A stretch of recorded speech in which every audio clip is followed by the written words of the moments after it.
কাকা এই গ্রামটার নাম কি? দহকুলা। বাইরে যায়, আমাদের কুষ্টিয়া জেলার ভিতরে অনেক জায়গায় যায়। কিন্তু এখন আর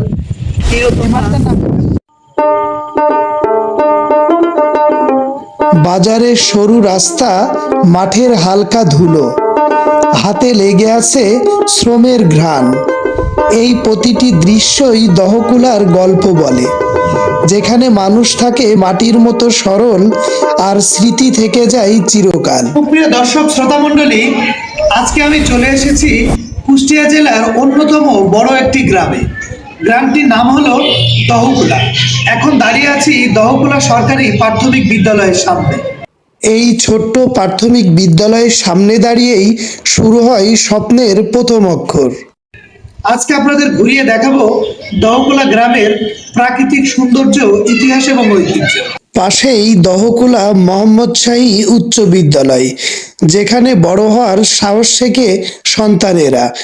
আর সামনে বিস্তৃত খেলার মাঠ, হাসি, দৌড় আর আগামী দিনের স্বপ্ন।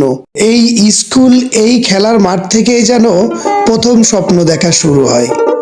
দেশ এবং বিদেশ থেকে, ফেসবুক এবং ইউটিউব থেকে যে যেখান থেকে দেখছেন, সবুজ ভূমির নিয়মিত গ্রামীণ ডকুমেন্টারি ভিডিওতে বরাবরের মতো সবাইকে ওয়েলকাম করছি আমি এসকে সুজন।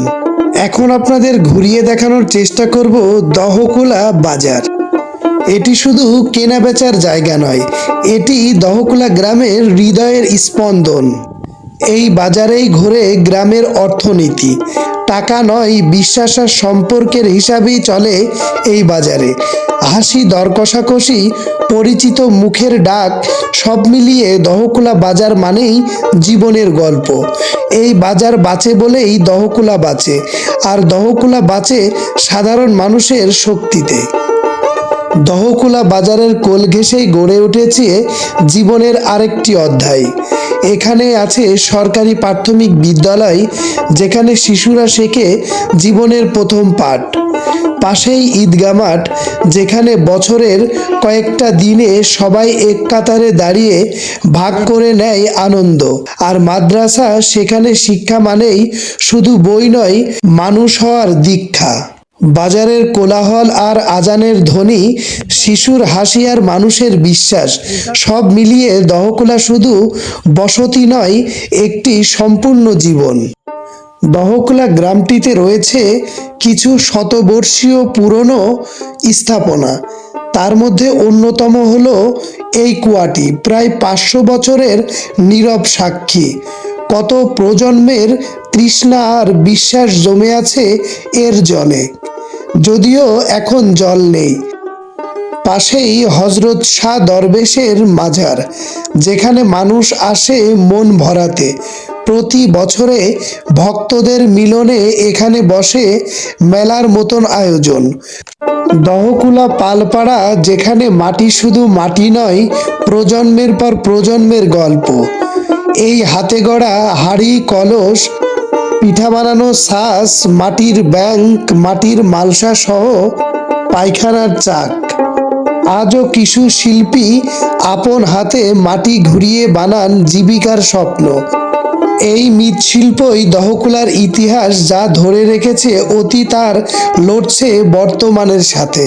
বাইরে প্রতিদিন কতগুলো বানাইতে পারেন আপনারা সর্বোচ্চ? মানে পার ডেলি 50 থেকে 60টা বানায়, মানে এমনি বানানো যায়? হ্যাঁ। আচ্ছা, আর যদি কোনো মানে আবহাওয়া খারাপ হয়, সেদিন রেস্ট থাকে, বানানো হয় না বৃষ্টি বাদলের সময়। বাংলাদেশের ইতিহাস থেকে হারিয়ে যাওয়া মৃৎশিল্পকে নিয়ে আলাদা একটি ভিডিও আসছে। সবুজ ভূমির পেজটি ফলো দিয়ে সবুজ ভূমির সঙ্গেই থাকবেন।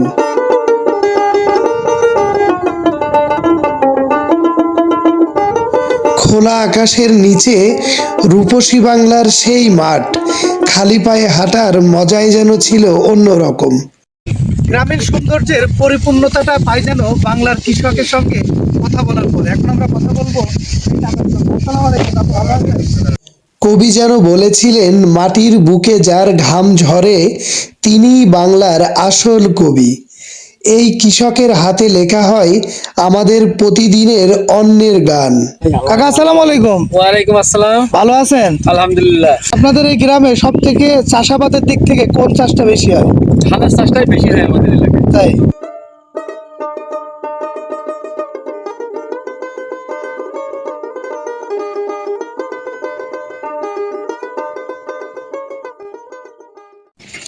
আশ্চর্যজনক হলেও এটি সত্য যে দহকুলা গ্রামে রয়েছে 16 হাত কবর। কবরটি হলো কাবরুল আজনবী দরবেশের কবর, যেটি রয়েছে দহকুলা গ্রামে। পুরনো স্মৃতিতে ভরা এই ডাকঘর এখন নতুন প্রজন্মের কাছে ইতিহাস, যেখান থেকে বোঝা যায় মানুষের যোগাযোগের শুরু হয় গ্রামবাসীর জীবন। দহকুলার ডাকঘর শুধু একটি ভবন নয়, এটি স্মৃতি, ইতিহাস আর গ্রামের শিখর। সবুজভূমির আজকের এই ডকুমেন্টারি ভিডিওটি কে কোথা থেকে দেখছেন অবশ্যই কমেন্ট করে জানাবেন। আপনার একটি কমেন্ট আমাদের পরবর্তী ভিডিও করার অনুপ্রেরণা হিসেবে কাজ করে। সবুজভূমি সবসময় চেষ্টা করে গ্রাম বাংলার ইতিহাস এবং ঐতিহ্য সবার সামনে তুলে ধরার জন্য। আপনাদের কাছে ছোট্ট একটি রিকোয়েস্ট থাকবে, আপনার নিজের মাতৃভূমির ভিডিওটি শেয়ার করে সবাইকে দেখার সুযোগ করে দিবেন। মাটির সাথে জন্মে, মাটির সাথে বেঁচে, হাতের পরিশ্রমে তৈরি হয় প্রতিদিনের খাবার, আর এই মাটিতেই রচিত হয় গ্রামের ইতিহাস ও ঐতিহ্য। ধান লাগানোর সময় কৃষকের এ যেন একটি অন্যরকম ব্যস্ততা। সব মিলিয়ে বাংলার কৃষকের জীবন এক সঙ্গীত, যা প্রজন্ম থেকে প্রজন্ম বয়ে চলে। দহকুলা, যেখানে মাটি, মানুষ এবং স্মৃতি একসাথে বেঁচে থাকে, যেখানে ফিরে আসা হয় না প্রতিদিন, তবুও হৃদয় প্রতিনিয়ত ফিরে যায়। সবাই ভালো থাকবেন, সুস্থ থাকবেন, নিজের প্রিয়জনকে ভালো রাখবেন। দেখা হয়ে যাবে খুব শীঘ্রই আপনারই পাশের কোনো গ্রামে অথবা আপনারই গ্রামে নতুন কোনো ডকুমেন্টারি ভিডিও নিয়ে।